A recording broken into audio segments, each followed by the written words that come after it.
Hello everyone, welcome to another session of learning. We are now in Chapter 2, The Teacher as a Curriculum Designer. Our talking point for this session will be the Lesson 1, but before that, let me first give you an overview of what is curriculum and curriculum development. So, curriculum is a planned sequence of learning experiences, meaning it should be at the heart and mind of every teacher. Every teacher, as a curricularist, should be involved in designing a curriculum. In fact, it is one of the teacher's role as curricularist. You will be part of the intellectual journey of your learners, and you will be providing them the necessary experiences that will enable the learner what you need or what you intend them to learn. As a curriculum designer, this task was not given much attention in the past. Every single day, a teacher designs a lesson or utilizes a curriculum that has been made and was previously written. Designing a curriculum is a very challenging task. It is here where the style and creativity of the teacher come in. Thus, this lesson will provide the necessary concepts and activities that you as a teacher can refer to as you prepare yourself to be a curriculum designer. Now, let's proceed to the main highlight of this session, the fundamentals of curriculum design. Curriculum development is a decision-making process. When dealing with curriculum development, or even problems with curriculum, it is useful to have a set of principles that can serve as guidelines for deciding what is good, right, and reasonable. The desired learning outcomes of this lesson are: at the end of this session, you will be able to identify the fundamentals of curriculum designing, and you will be able to appreciate the task of designing a curriculum. According to Oliva, curriculum principles are derived from empirical data, experimental data, folklore of curriculum, and common sense. Principles based on science can be rigid and respectives the use of common sense in making curriculum decision. Can also be discussed, therefore, judgment and common sense are necessary in making curricular decisions. Olivia stated that curriculum principles may be viewed as whole truths, partial truths, or hypotheses. But instead of taking terms of whole truth and partial truth, we might be more accurate if we state of axioms. But what is axioms anyway? Well, axioms is a maxim widely accepted on intrinsic merit. It is also a statement accepted as true as the basis for arguments or reference. Oliva offered 10 general axioms of curriculum development that provide curriculum developers seeking ways to improve curriculum and solve curriculum problems. As future curriculum implementer, you should be familiar with these axioms and how they are related to curriculum as we plan to implement. The first axiom deals with the inevitable of change, which means improvement, and one of the characteristics of curriculum is being dynamic. It can occur a lot of changes in our lives and as well as problems that we need to respond. Therefore, there is a need to embrace changes also in the curriculum in order to respond in the contemporary problems in our life. Examples of these changes are changes of values, family, morality, culture, diversity, and microelectronics revolution. As we observe in the 21st century, the we're not using Blackboard more often, but instead, we use PowerPoint presentation to present in class. Change in the different responses to contemporary problems must be foremost in the minds of curriculum developers. Axiom 2. Curriculum is the product of its time. Curriculum both reflects and a product of its time, so axiom 2 is corollary of first axiom. Some curriculum for quickly and others for slow. So the curriculum social forces, philosophy composition, psychological principles, accumulating knowledge and educational leadership. As this moment in history, examples of these are situations today. Because of pandemic, for the safety of all, the curriculum shifts into using other platforms such as online classroom or online classes. Action 3. Curriculum changes made earliest can exist currently with never curriculum changes. Curriculum is change, meaning that changes that was made earlier can affect the change that is being made now, but they can also be exist side by side. So just like now, with the original use of technology, the curriculum changes. However, traditional learning can still coexist and it is still applicable to our generation. Just because we made any changes, it doesn't mean you have to throw everything, right? Action 4. Curriculum change depends on people who implement the change. Who are the implementers of the curriculum? That's right, the teachers. Teachers are implementer of the curriculum. Therefore, teachers should be able to meet the objectives by targeting the interests of students.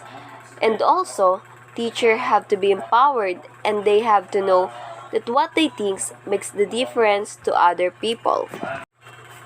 Alice Miel wrote that nature of change should be seen for what it really is, a type of social change. Change in people, not mere change on paper. Anyone involved in creating changes in curriculum must themselves change. Action 5. Curriculum development is cooperative group activity, cooperative endeavor. In changes in the curriculum, the stakeholder must involve it. For a curriculum change is a result of cooperative endeavor or force of groups. You just can't create any curriculum in schools by yourself. Action 6. Curriculum development is a decision-making process made from choice of alternative.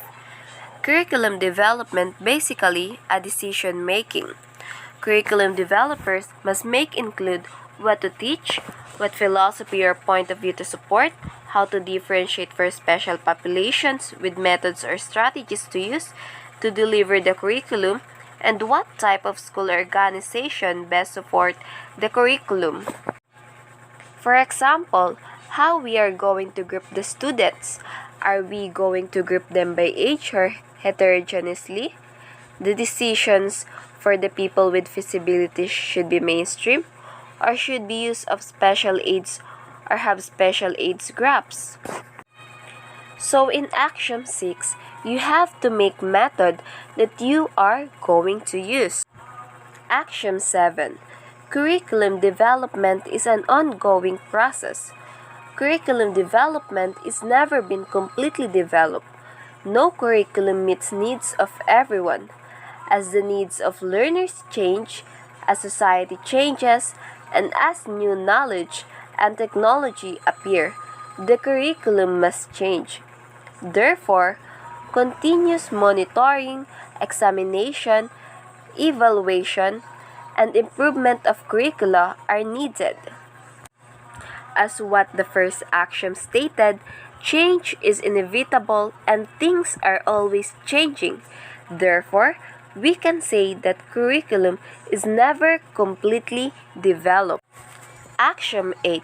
Curriculum development is more effective if it is a comprehensive process rather than a piecemeal. Curriculum should be holistic. Curriculum development should not be a hit or miss proposition, but should involve careful planning and be supported by adequate resources, needed time, and sufficient personnel.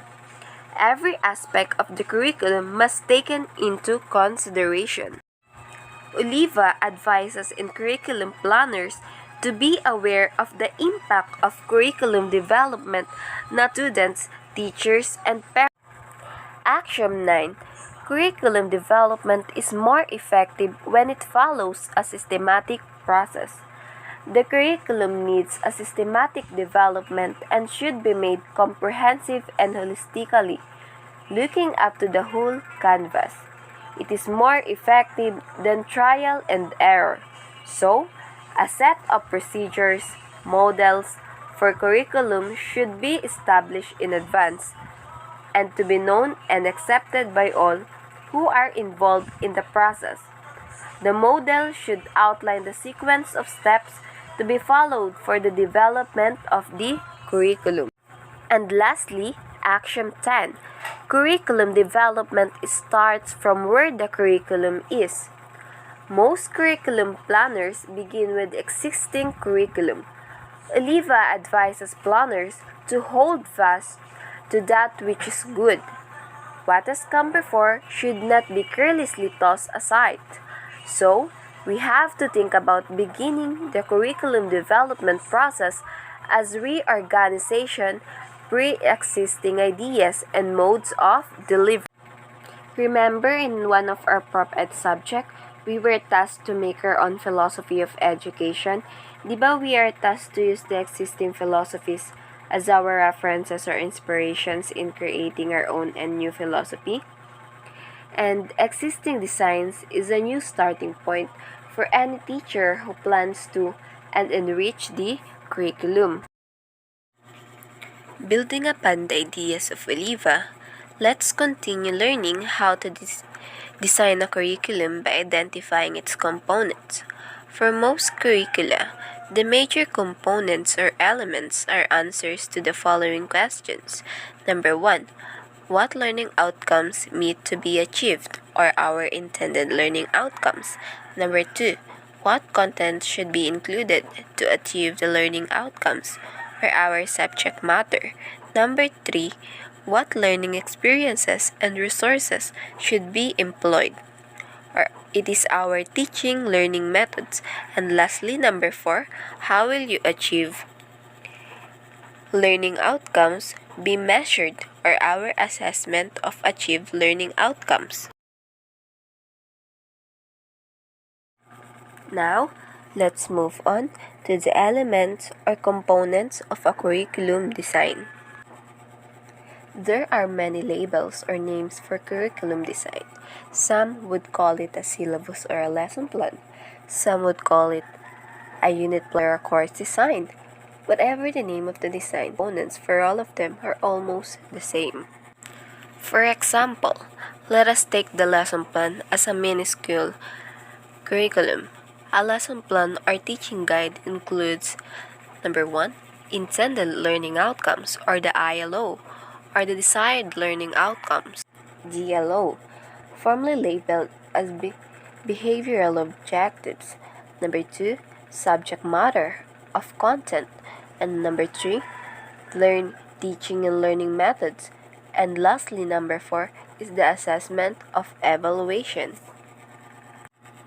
Let's move on to the first component of curriculum design.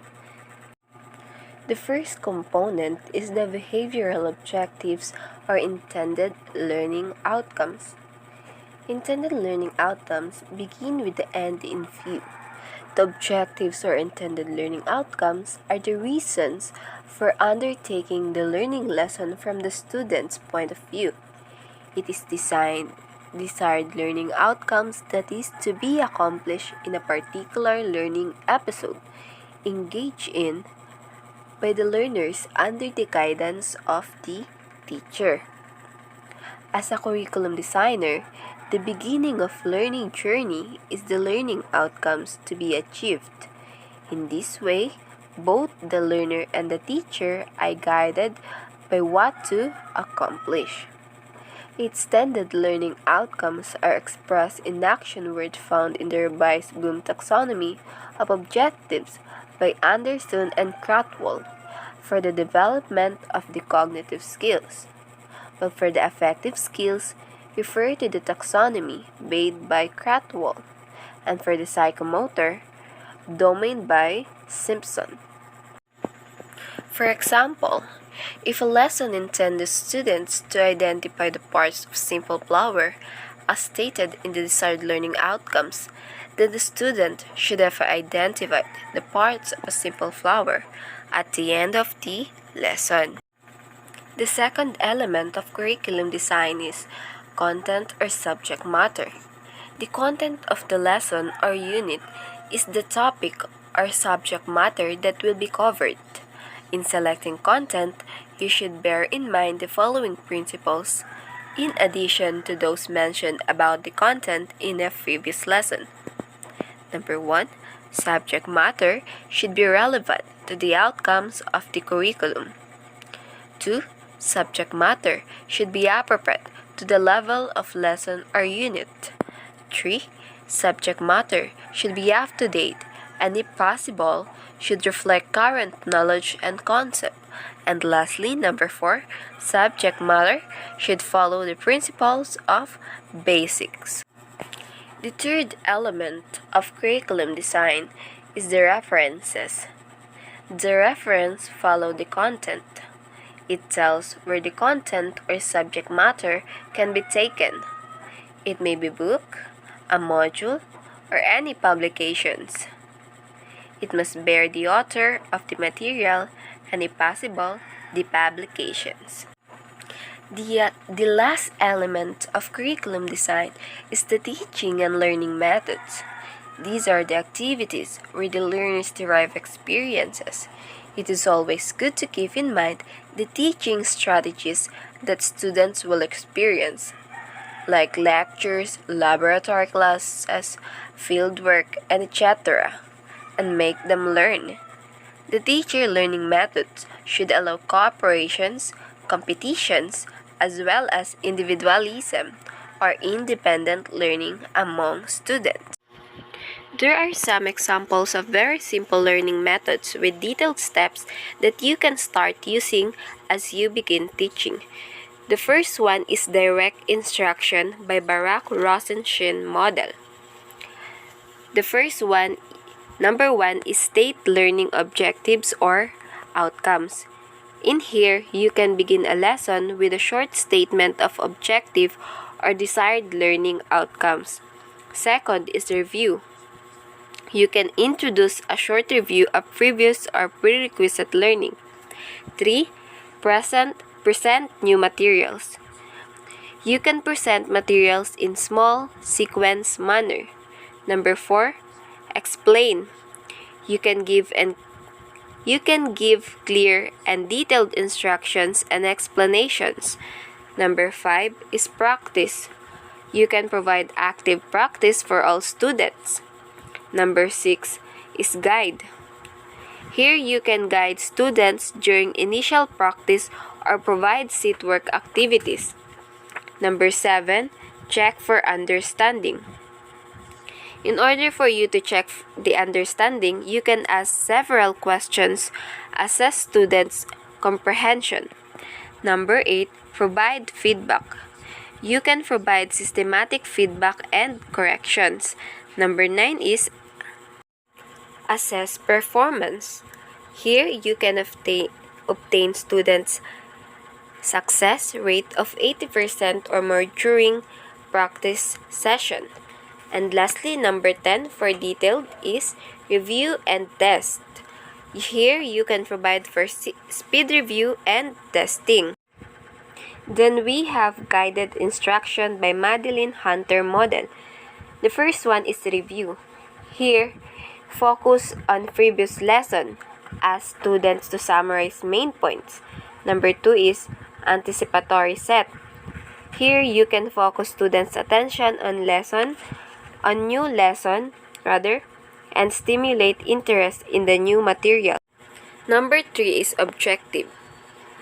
Here you can state explicitly what is to be learned and state rationale or how it will be useful. Number 4, input. You can identify needed knowledge and skills for learning new lesson and present materials in sequence steps. Number 5 is modeling. Here you can provide several active examples or demonstration throughout the lesson. Number 6 is check for understanding. Here you can monitor students' work before they become involved in lesson activities. Check to see they understand direction or task. Number 7. Guided practice. Here you can periodically ask students questions and check their answers. Again, monitor understanding. The number 8 is independent practice. You can assign independent work or practice when it is reasonable, sure that students can work on their own with understanding and minimal frustration. Letter C is the Mastery Learning by J.H. Black and Lauren Anderson model. Number 1 here is clarify. Here you can explain to students what they are expected to learn. Number 2 is inform. Here you can teach the lesson relying on the whole group instruction. Number 3 is pretest. Here you can give a formative quiz on a no-fault basis. Students can check their own paper. Number 4 is group. Based on result, divide the class into mastery and non-mastery groups. It should be 80% is considered mastery. Number 5, you can also use enrich and correct. You can give enrichment instruction to mastery group. You can also give corrective practice or drill to non-mastery group. Number 6 is monitor. You can monitor student progress, vary amount of teacher time and support for each group based on group size and performance. Number 7 is post-test. You can give a summer test for non-mastery group. Number 8 is assess performance. At least 75% of the student should achieve mastery by summative test. And lastly, number 9 is reteach. If not, repeat procedures starting with corrective instruction. It may be small study groups, individual, tutoring, alternative instructional materials, extra homework, reading materials, practice, and drill. The last way is the systematic instruction by Thomas Good and Jerry Brophy. Number 1 is review. According to here, review concept and skills related to homework, provide review exercises. You can also use the development. You can promote students' understanding, provide control, practice. You can also use the assess comprehension by asking questions, provide control practice. Also the seat work by providing uninterrupted seat work, get anyone involved, and sustain momentum. You can also use accountability by checking the student's work. And the homework by assigning the homework regularly and provide review problems. And lastly is the special reviews. Provide weekly reviews to check and further maintain and enhance learning. Now let's proceed to the teaching learning environment. In the choice of the teaching learning methods, equally important is the teaching environment. Brian Castaldi in 1987 suggested 4 criteria in the provision of the environment or learning spaces in designing a curriculum.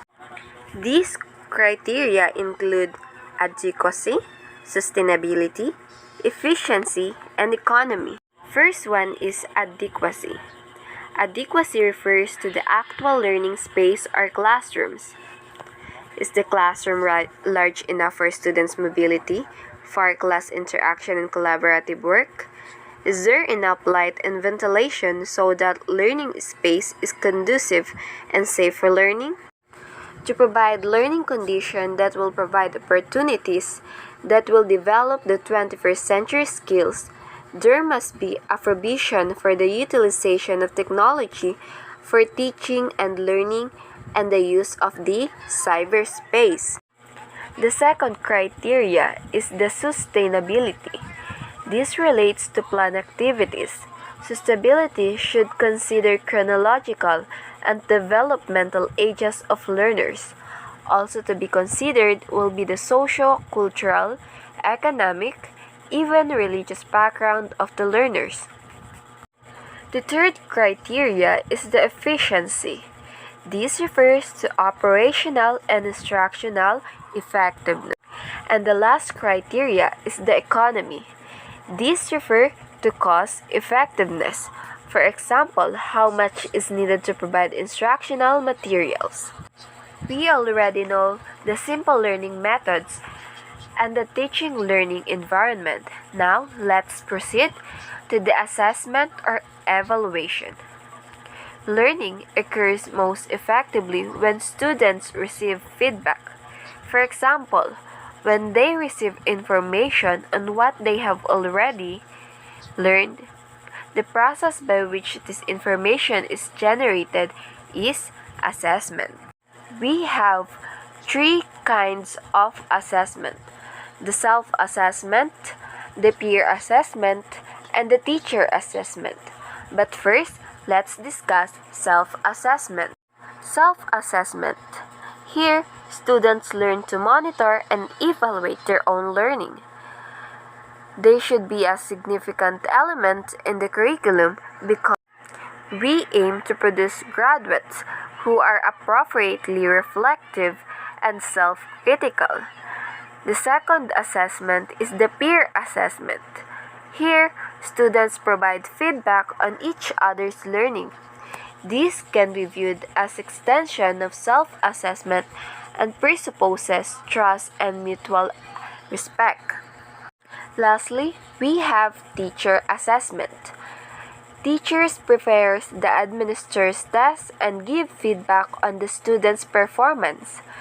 Assessment may be formative, or by providing feedback to help the student learn more, or it can be summative, such that expressing a judgment on students' achievement by reference to stated criteria.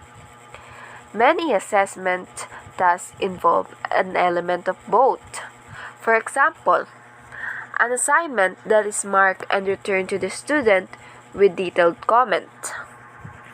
So therefore, summative assessment usually involves the allocation of marks or grades.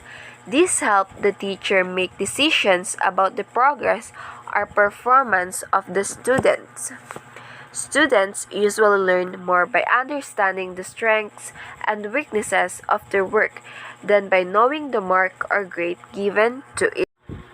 Now that we already discussed the fundamentals of curriculum design, proceed to the application of the fundamental components to other curriculum designs.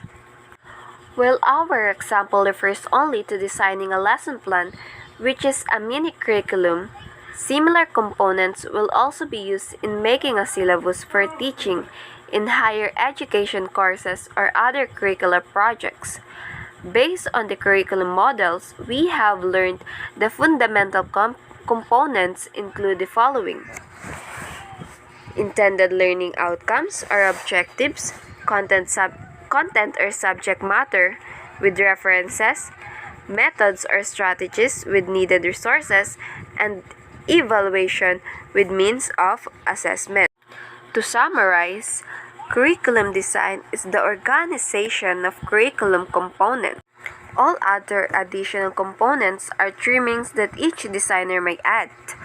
These may be institutional, template, or suggested by other curriculum experts, are required by educational agencies like the Department of Education, Commission on Higher Education, accrediting agencies, Professional Regulation Commission to achieve a specific purpose of such agency. And for my take action, I was tasked to secure one lesson plan and fill in the matrix, and after that is to answer the two questions. The matrix include 3 columns, which are components, copy from the sample, and your comment or suggestion. And under the components are the title of the lesson plan, the intended learning outcomes, the content or subject matter, the methods or strategies, and the evaluation or assessment. This is my take action. The first component is the title of the lesson plan. It is a detailed lesson plan in English of first year to secondary. My comment or suggestion is that the lesson plan is very detailed and well organized. The next component is the intended learning outcomes or the objectives. Copy from sample. At the end of this lesson, the students will be able to first identify statements that show cause and effect relationship. Second, read the poem correctly and clearly with expression. And lastly, decode words with O sound. My comment or suggestion is to appreciate the reading poems and read the poem with good comprehension. The third component is the content or subject matter. From the copy of the sample, cause and effect relationship. The references are the found in English Reading Textbook page 94 to 101. Materials will be visual aids, charts, flashcards, and name tags. And for my suggestion, I can suggest that in the internet there are also some reliable sources of information regarding lesson plan making. The fourth component is the methods or strategies. And from the sample, it has two methods. Number one is learning activities, will be the opening prayer, warm-ups, and pronunciation drill. And for the B is the lesson proper, which is presentation, motivation, and discussion. And for my comment and suggestion, it should include analysis, generalization, and application. And last component is the evaluation or assessment. On the copy or on the sample, it includes oral, reading, comprehension, and an objective type of exam.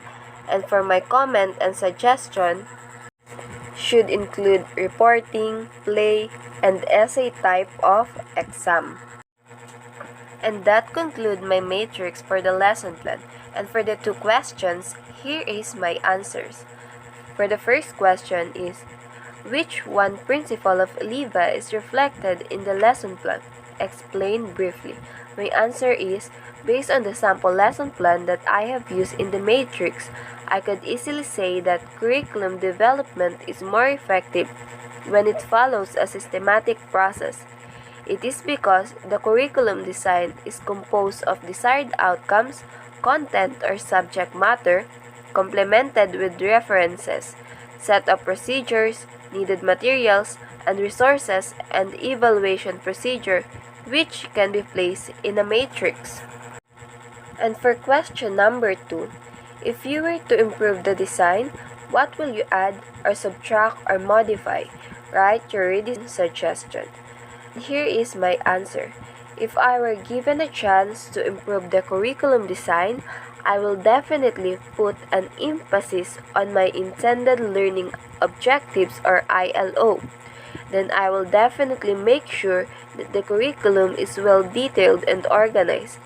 I will also focus more on the content of the study because eventually it is the content that will come out during the LET exam. And that concludes my take action activity.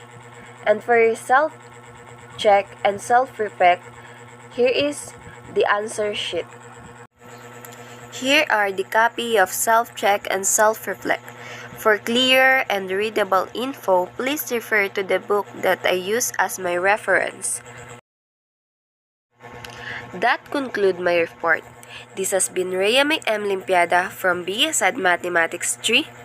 I hope you are learning. Bye-bye!